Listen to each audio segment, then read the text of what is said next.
So, have you ever loved a game so much that you actually dread new updates? No, God! No, God, please, no! No! Because every time the developers push one out, the game breaks and becomes unplayable. Well, today we're talking about exactly that. In this video, we're diving into a Steam review where the reviewer absolutely explodes on Bethesda just for updating and breaking their game. We gotta talk about this. Join me. Alright, so Fallout 4 is a game that I've known about for years, but I have never played, and I really don't have an answer for that. But with that, we have a review coming in from Gullamy. I'm probably pronouncing that wrong. Hate me later. I'm sorry. But 17 people found this review helpful. One person found this review funny. Not recommended. 0 hours in the last 2 weeks. 88.2 hours on record. Posted August 20th at 9:35 a.m. He wrote, Bethesda, for the love of God, stop updating this game. Every time it updates, it breaks all the mods and makes it even more of a pain in the ass to mod the game. And all they ever add are garbage paid mods that nobody wants. Your audience is literally begging you to do absolutely nothing because the community has already fixed your game, but you won't listen. Alright, so like many of my other videos, we gotta talk about the backstory of Fallout 4. So, in the world of Fallout 4, the story begins in an alternate timeline where the technological advances of the mid-20th century, atomic cars, household robots, and the clean fusion energy unearthed in an era of prosperity and tension.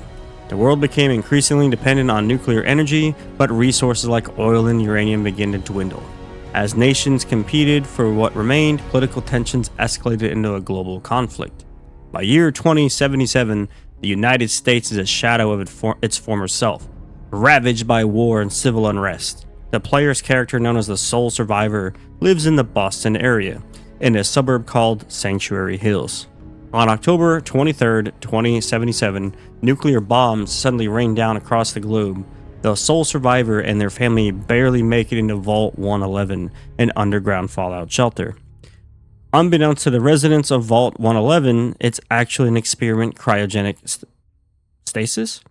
The Sole Survivor and the family are frozen for centuries. During this time, the world outside is transformed into a harsh wasteland where mutated creatures and scattered survivors struggle for existence amidst the ruins of civilization. The Sole Survivor awakens in the year 2287, over 200 years after the bombs fell.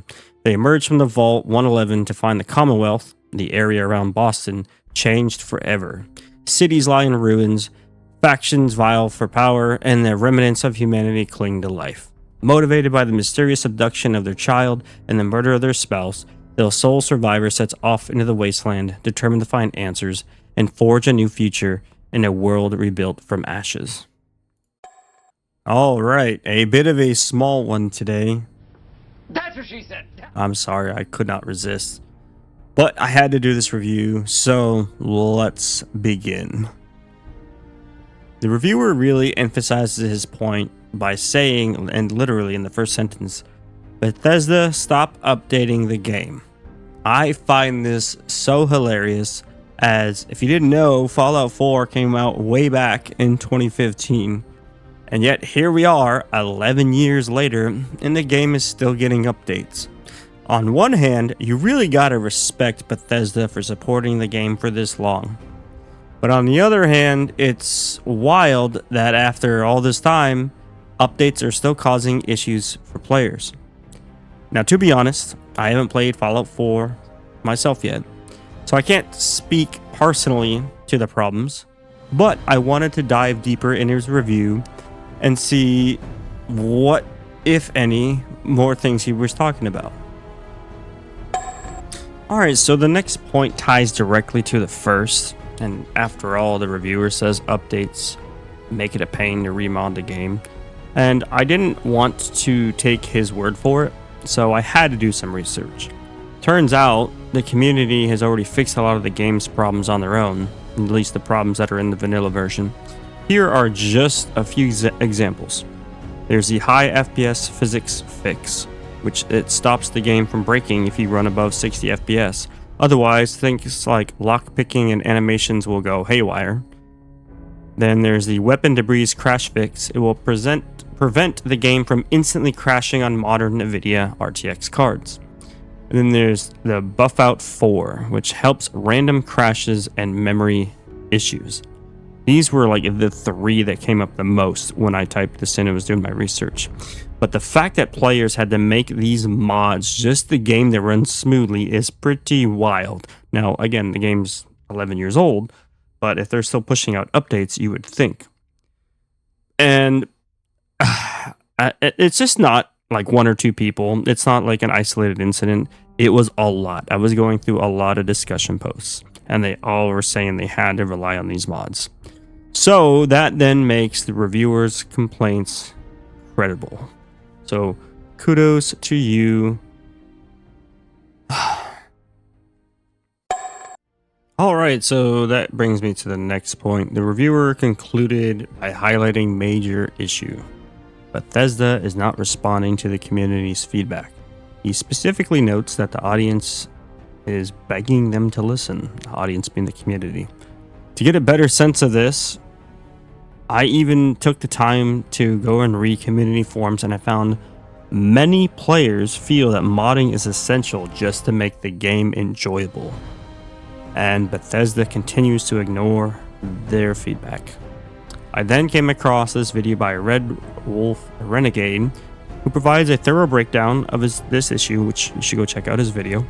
He points out that even Bethesda has finally admitted they're not listening to their community, which is especially disappointing given how beautiful, impressive, and it makes me want to play this game, but these issues, it's so conflicting. Ugh.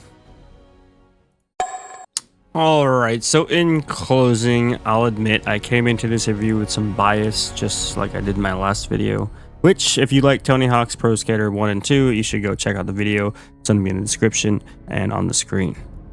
But just like that review in that video, I expected the reviewer to rely more on emotions and facts just simply off the initial reading of it. While he didn't provide much context or supporting evidence at first, my research confirmed that his points were accurate.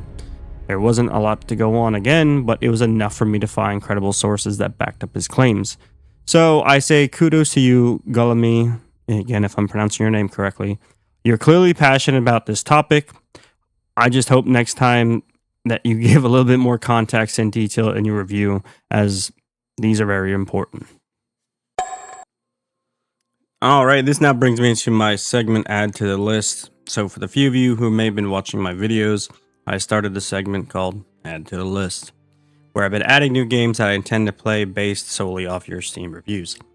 This one is probably the hardest I've reviewed so far.